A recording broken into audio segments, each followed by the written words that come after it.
Die Priesterbruderschaft ist in Verhandlungen mit Rom. In letzter Zeit ist es still geworden. Das letzte große Ereignis war das Generalkapitel in Econ.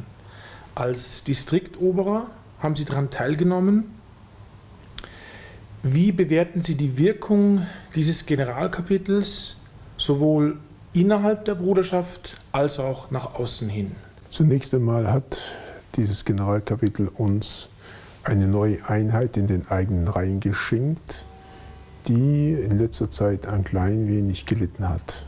Und das ist eine große Gnade Gottes, würde ich sagen, dass wir uns wirklich wieder gefunden haben auf eine gemeinsame Linie und dass wir also unsere Arbeit für die Kirche mit neuer Kraft, mit neuem Mut fortsetzen können. Das ist die Wirkung nach innen. Nach außen, würde ich meinen, hat man sich also festgelegt auf Punkte, die unbedingt von Rom erbeten werden müssen, wenn es tatsächlich zu einer Normalisierung kommt. Das sind vor allem also 3 Punkte, die hier zur Diskussion stehen. Zunächst einmal geht es darum, dass wir weiterhin auch gewisse Irrtümer des Zweiten Vatikanischen Konzils an den Pranger stellen dürfen, dass wir also mit offenen Karten spielen können. Zweitens, dass wir ausschließlich die liturgischen Bücher von 1962 benutzen dürfen, insbesondere das Missale. Und drittens, dass in der Bruderschaft immer ein Bischof aus unseren Reihen seinen Platz haben muss. Um Pfingsten hatte man den Eindruck, eine kirchenrechtliche Anerkennung der Bruderschaft steht vor der Tür. Jetzt hört man aus dem Umfeld der Bruderschaft und Rom, die Lösung der Frage sei in weite Ferne gerückt. Was hat sich in den letzten Wochen zugetragen? Wie und wann kam es zu diesem Umschwung? Also den Umschwung brachte das Treffen zwischen unserem Generaloberen Bischof Velay und Kardinal Levada, dem damaligen Präfekten der Glaubenskongregation, am 13. Juni in Rom, wo der Kardinal Levada dem Bischof Velay eine neue lehramtliche Erklärung unterbreitet hat, die einerseits den Text, den Bischof Velay vorgeschlagen hat, aufnimmt, auf der einen Seite, aber doch sehr wesentliche Änderungen dort einführt, die für uns also wirklich ein Problem darstellen. Und das ist natürlich eine völlig neue Situation. Man spricht von einem Brief, den der Papst persönlich an den Generaloberen geschickt hat. Ja, also das ist wohl eher in der Folge davon dann, weil wir uns beim Papst erkundigt haben, ob denn tatsächlich also dieser Nachschub an Forderungen wirklich mit ihm abgesprochen sei, ob das wirklich von ihm komme oder ob das also eher seine Mitarbeiter gewesen seien. Und der Papst versichert, dass das also wirklich sein eigenes Ansinnen sei, dass diese Forderungen also von uns erfüllt werden. Worin bestehen diese neuen Forderungen vom 13. Juni? Es geht dabei in ganz besonderer Weise um die Anerkennung der Lizeität der neuen Liturgie, das heißt die Erlaubtheit, gemeint ist wohl die Rechtmäßigkeit der neuen Liturgie. Es geht hier vor allem dann zweitens um die Tatsache, dass man wohl in Nuancen die eine oder andere kleine Formulierung des Zweiten Vatikanischen Konzils weiter diskutieren könne, aber die grundsätzliche Bereitschaft müsse von unserer Seite aus vorhanden sein, die Kontinuität anzuerkennen, also das Zweite Vatikanum zu sehen in der Reihe, in der ungebrochenen Reihe aller anderen Konzilien und Lehraussagen der Kirche. Und das geht also nun wirklich nicht. Da sind Brüche vorgekommen im Zweiten Vatikanischen Konzil, die nicht zu leugnen sind. Und wir können also diese Hermeneutik der Kontinuität können wir also nicht so annehmen. Wie wird die Bruderschaft jetzt auf diese nachgereichten Forderungen, die ja nicht akzeptierbar sind, reagieren? Ich denke, dass wir also den römischen Behörden also unterbreiten werden, dass wir damit unsere Schwierigkeiten haben, nicht? Und dass man also doch von diesen Forderungen absehen müsse, wenn man wirklich zu einer Normalisierung kommen wolle. Denn es war eigentlich klar mit den lehrmäßigen Gesprächen, die seit Oktober 2009 bis zum April 2011 geführt worden sind, dass hier wirkliche wesentliche Auffassungsunterschiede bestehen, was das Konzil anbetrifft, gewisse Texte des Konzils, des nachkonziliaren Lehramtes. Und jedermann war sich eigentlich darüber klar, war sich einig, ja, dass man diese beiden Auffassungen, die Auffassung von Rom, die Auffassung, die wir mit den Päpsten des ganzen 19. Jahrhunderts, eigentlich mit dem konstanten Lehramt der Kirche vertreten, dass man diese beiden Auffassungen nicht so ohne weiteres unter einen Hut bringen kann. Und solange diese Wunden nicht also geheilt sind, solange also hier nicht wirklich das angemessene Heilmittel verwendet wird, und das ist eine offene Diskussion über diese Punkte, die nicht stimmig sind, solange, glaube ich, gibt es also keine wirkliche Herausführung der Kirche aus der Krise. Bischof Müller wurde vom Papst Benedikt zum Präfekten der Glaubenskongregation ernannt. Er ist bekannt für seine ablehnende Haltung gegenüber der Bruderschaft. Auch seine sehr umstrittenen Aussagen in dogmatischen Fragen spielen hier eine Rolle. Welche Stellung, welche Haltung nimmt er ein in Bezug auf die Verhandlungen der Bruderschaft mit Rom? Also nun ist der jetzige Erzbischof Müller tatsächlich der Präfekt der Glaubenskongregation und ist damit also zunächst einmal unter dem Papst derjenige Mann, der die letzte Verantwortung trägt für diese Verhandlungen. Natürlich ist in direkter Weise Erzbischof Di Noia hier unser Gesprächspartner, eigens vom Papst dafür ernannt und vielleicht also als Ausgleich zu Erzbischof Müller zu sehen, der in der Tat uns gegenüber nicht sehr wohlgesonnen ist, der immer eine, man möchte fast sagen, eine fast feindliche Haltung uns gegenüber eingenommen hat. Aber das scheint mir noch das weniger Wesentliche und das weniger Ausschlaggebende zu sein. Was ich sehr viel schwerwiegender sehe, ist eine heterodoxe Lehre in Bezug auf gewisse Punkte, zum Beispiel die Transsubstantiation, die Wesensverwandlung, die sich in der Heiligen Messe vollzieht, dass Brot in den Leib Christi und Wein in sein Blut verwandelt wird. Ja, er ersetzt das mehr oder weniger mit der Transfinalisation, das heißt, dass Brot und Wein eine neue Bestimmung bekommen. Man kann das nachlesen in seiner Dogmatik.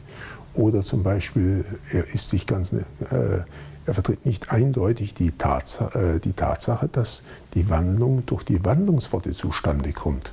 Auch in Bezug auf die Mariologie, in besonderer Weise die immerwährende Jungfräulichkeit Mariens, hat er nicht sehr klare Vorstellungen jedenfalls. Also kommt das in seiner Dogmatik nicht so ohne weiteres zum Ausdruck. Im Gegenteil, man würde sagen, dass er also hier eigentlich von dem, was die Kirche immer geglaubt hat, doch also in gewissen Punkten abweicht oder mindestens also Zweideutigkeiten an den Tag legt. Und das ist natürlich sehr schwerwiegend und sehr bedauerlich. Denn der Präfekt der Glaubenskongregation muss tatsächlich ja der oberste Hüter des Glaubens sein. Das heißt, der Hüter der Reinheit des Glaubens, der Unversehrtheit des Glaubens, der Jungfräulichkeit des Glaubens, nicht wahr? Und muss also diesen Glauben natürlich auch dem gläubigen Volk in seiner ganzen Schönheit und Tiefe und Größe versuchen darzulegen. Und da kann es also keine Zweifel und Zweideutigkeiten geben bezüglich dessen, was die Kirche immer geglaubt und gelehrt hat. Auf der einen Seite verlangt man von der Bruderschaft immer wieder die Anerkennung des Papsttums, das ja eigentlich gar nicht zur Diskussion steht, aber der Kontinuität des Lehramtes. Auf der anderen Seite betreibt man Ökumene mit den Protestanten, lädt sie ein, holt sie in die Kirchen ohne jede Vorbedingung. Und das, obwohl der Protestantismus ja das Papsttum als Ganzes ablehnt. Wie beurteilen Sie das? Ja, natürlich ist das ein Widerspruch. Ihr macht Ökumene mit Leuten, die das katholische Dogma ablehnen, die das Papsttum ablehnen, die also völlig vom Fundament her eine ganz andere Position einnehmen. Wir die ganze katholische Lehre bekennen, den gesamten katholischen Glauben, die wir mit unserem eigenen Blut gerne das Credo unterschreiben würden, den Glauben unserer Kirche, wir werden an den Pranger gestellt, wir werden also angeklagt, wir werden dies und jenes nicht akzeptieren. Anerkennen denn die Protestanten das Zweite Vatikanische Konzil? So muss man sich doch fragen. Also wenn jetzt heute zum Beispiel jedermann in der Liturgie machen darf, was er will, nicht wahr? Warum erlaubt man dann nicht also die alte Liturgie, nicht wahr? Generell, gewiss ist hier eine Öffnung erfolgt durch den jetzigen Papst und Gott sei Dank ist es so gewesen mit dem Motu Proprio vom 7. Juli 2007. Aber jetzt ist also zum Beispiel ein Sekretär in der Gottesdienstkongregation ernannt worden, Bischof Roche aus England, der bekannt ist als ein Gegner des Motu Proprio von 2007, der alles daran gesetzt hat, die alte Heilige Messe in seiner Diözese nicht zu begünstigen, sondern zu behindern.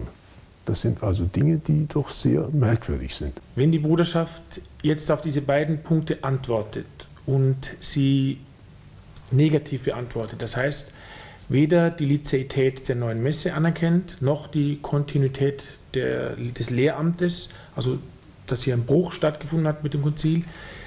Wie wird Ihrer Meinung nach Rom darauf reagieren? Im schlimmsten Fall ist eine neuerliche Exkommunikation denkbar? Das glaube ich also persönlich nicht. Und zwar nachdem der Papst selber im Jahre 2009 am 21. Januar die Exkommunikation der 4 Weihbischöfe der Bruderschaft ausdrücklich zurückgenommen hat, wäre das wohl ein ziemlicher Widerspruch in seinem Denken und in seinem Handeln und der wirklich der Kirche nicht gerade zum Ruhme gereichen würde. Außerdem muss man also immer sehen, dass die Bruderschaft eben nicht nur eine Gemeinschaft ist von 560 Patres oder 570 Patres und einigen Schwestern und einigen Brüdern, mit einigen Schulen und so weiter, sondern sie hat doch einen sehr viel weiteren Einfluss und ist irgendwo, ja, also vielleicht wirkt das anmaßend, wenn ich das jetzt so sage, nicht, aber es scheint mir wirklich so zu sein, all derjenigen, die die Tradition aufrechterhalten wollen in der Kirche, ist sie irgendwo das Rückgrat. Ist irgendwo ein Bezugspunkt. Und wenn dieser Bezugspunkt also in dieser Art und Weise diskreditiert würde, dann wäre das also eine Demoralisierung ersten Ranges für alle restaurativen Kräfte in der Kirche, für alle konservativen Kräfte. Das wäre also wirklich eine große Katastrophe, nicht so sehr für die Bruderschaft, sondern für die Kirche. Das würde ich als einen großen Schaden ansehen. Die Bruderschaft muss sich ja auch der Kritik stellen. Manche behaupten, die Verhandlungen seien an der Sturheit, an der Unnachgiebigkeit der Bruderschaft gescheitert. Andere stellen die Gespräche als Ganzes in Frage. Sie sagen, warum überhaupt mit Rom reden? Was bringt das? Das bringt sowieso nichts. Darum die letzte Frage. Hatten die Gespräche mit Rom überhaupt einen Nutzen und wenn ja, welchen? Die haben sogar einen sehr großen Nutzen gehabt, meiner Ansicht nach. Und zwar einerseits haben sie unter Beweis gestellt, dass wir sehr wohl eine Normalisierung suchen, dass wir unseren jetzigen Zustand aufgrund der Krisensituation der Kirche als einen nicht normalen Zustand betrachten und dass jeder nicht normale Zustand auf eine Normalisierung hindrängt. Aber dieser anormale Zustand, in dem wir leben, das ist nicht unsere Schuld. Das wollen wir also klar herausstellen. Das ist einfach aufgrund der Situation, ist das eine Notwendigkeit, wenn man die alte Liturgie, wenn man die alte Lehre, wenn man die alte Disziplin in der Kirche als ein Ganzes beibehalten will und aus dieser Fülle, aus diesem einen Guss heraus jetzt ein katholisches Leben führen will. Das ist der erste Punkt. Also die Gespräche haben gezeigt, dass wir sehr wohl an Rom hängen, dass wir auch den Papst anerkennen. Das ist für uns eine Selbstverständlichkeit. Und auf der anderen Seite haben die Gespräche auch gezeigt, dass eben lehrmäßige Differenzen bestehen und dass diese lehrmäßigen Differenzen nicht auf unserer Seite bestehen, sondern auf der Seite, man muss es leider sagen, nicht wahr, der offiziellen Vertreter der Kirche heute, die Assisi-Treffen veranstalten, die das praktizieren, was früher von der Kirche, von den Päpsten, von den Konzilien verurteilt worden ist, ausdrücklich verurteilt worden ist. Das ist das Zweite. Und das Dritte, der dritte Nutzen, den diese Gespräche gebracht haben, sie haben auch in unseren eigenen Reihen gewisse Schwächen gezeigt.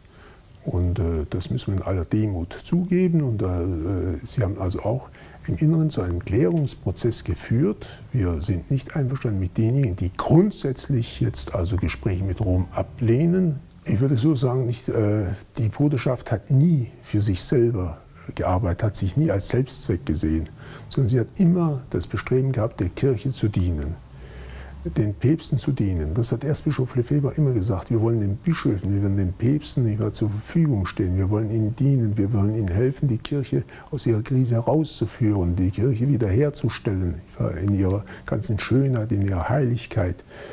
Aber natürlich kann das nur geschehen außerhalb jeglichen Kompromisses, jeglichen falschen Kompromisses. Das ist also für uns von großer Wichtigkeit. Und wir haben tatsächlich versucht, das war unser ganzes Bestreben, diesen Schatz wieder offiziell in der Kirche anzusiedeln, ihm wieder Heimatrecht zu geben. Und vielleicht ist das eine oder andere doch auch ein klein wenig gelungen. Die Piusbruderschaft hat auch durch diese lehrmäßigen Gespräche, die ich erwähnt habe, sicher dazu beigetragen, dass irgendwo ein Denkanstoß gegeben wird über das Zweite Vatikanische Konzil und über gewisse Aussagen dieses Konzils. Vielen Dank für das Gespräch.